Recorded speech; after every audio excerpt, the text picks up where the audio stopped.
बात कर रहे थे बच्चा, यहाँ पे हम ये बात कर रहे थे कि सतत आवेश वितरण, इसकी बात कर रहे थे हम लोग। बताइए, यही कर रहे थे कि नहीं कर रहे थे? हेडिंग यही शायद आई थिंक बनवा रखा था कि सतत आवेश वितरण। सतत आवेश वितरण मीन्स क्या होता है, मैंने आपको पहले ही बताया था कि जो आवेश क्या होता है इसके बारे में हम लोग जानते हैं।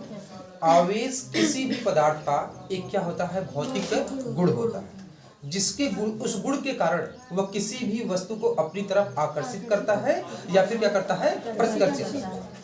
बात समझ में आ रही है ना? यानी कह सकते हैं कि उसमें क्या होता है, उसमें आपका होता है चुंबकत्व का गुण। बात समझ में आ रहा है ना? उसमें क्या होता है, चुंबकत्व का गुण, यानी वह किसी वस्तु को अपनी तरफ आकर्षित कर सकता है या तो फिर चुंबक क्या करता है, चुंबक क्या करता है भैया, अगर नॉर्थ पोल है तो प्रतिकर्षण करेगा, अगर नॉर्थ साउथ पोल है तो क्या करेगा, आकर्षण करेगा। ये बातें समझ में आ रही हैं? तो यहाँ पे अब हम बात करेंगे किसकी सतत का मतलब क्या है और इसके बाद फिर वितरण। सतत का मतलब क्या होता है बच्चा, आवेश जो होता है अगर किसी भी वस्तु पर है ना, किसी भी वस्तु पर, जैसे ये मार्कर है, इस मार्कर पे आवेश दो तरह से वितरण हो सकता है। दो तरह से मतलब क्या है, एक आपको अंदर इसके मटेरियल भरा हुआ दिख रहा होगा, एक इसके सतह की बात करें तो अगर जो आवेश है समान रूप से या तो इसके सतह पर वितरण हो या तो इसके अंदर वितरण हो।